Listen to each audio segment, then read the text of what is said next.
باللہ من الشیطان الرجیم بسم اللہ الرحمن الرحیم وما تكون في شأن وما تتلو منه من قرآن ولا تعملون من عمل إلا كنا عليكم شهودا إذ تفيضون فيه وما يعزب عن ربك من مثقال ذرة في الأرض ولا في السماء ولا أصغر من ذلك ولا أكبر إلا في كتاب مبين صدق اللہ العظیم۔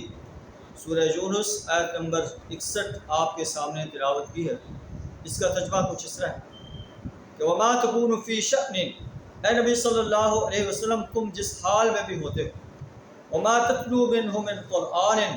اور قرآن میں سے جو کچھ بھی سناتے ہو، ولا تعملون من عمل، اور اے لوگوں جو بھی عمل تم کرتے ہو، الا کنا علیکم شہودا اذ تفیضون فیہ،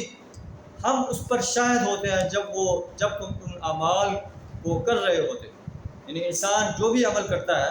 اللہ تعالیٰ اس کو آبزرو کر رہا ہوتا ہے۔ اگر نیک عمل کر رہا ہے تو اس کو بھی اللہ تعالیٰ دیکھ رہا ہے، اگر برا عمل کر رہا ہے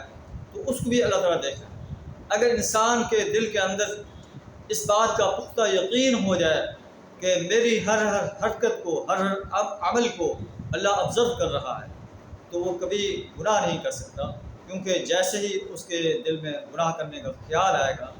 فوراً یہ بھی خیال آئے گا کہ اللہ مجھے دیکھ رہا ہے، اور اس سے باز آ گئے۔ وما يعزب عن ربك من مثقال ذرة في الأرض ولا في السماء، ایک ذرہ برابر چیز بھی زمین و آسمان کے اندر اللہ سے پوشیدہ نہیں ہے، اللہ ہر چیز کو دیکھ رہا ہے۔ ولا اصغر من ذلك ولا اکبر، چھوٹی ہو یا بڑی ہو، الا فی کتاب مبین، وہ ایک واضح کتاب کے اندر درج کر دی گئی ہے۔ آئیے ہم بھی اپنے گریبان میں جھانکیں کہ ہم رات کی تاریکیوں میں کیا کرتے ہیں، دن کے اجالے میں کیا کرتے ہیں،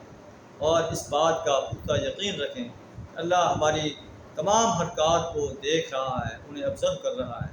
اور اس کے فرشتے جو ہیں ہماری ان حرکات کی کتابت کر رہے ہیں، تحریر کر رہے ہیں۔ ان رسلنا یکتبون ما تمکرون،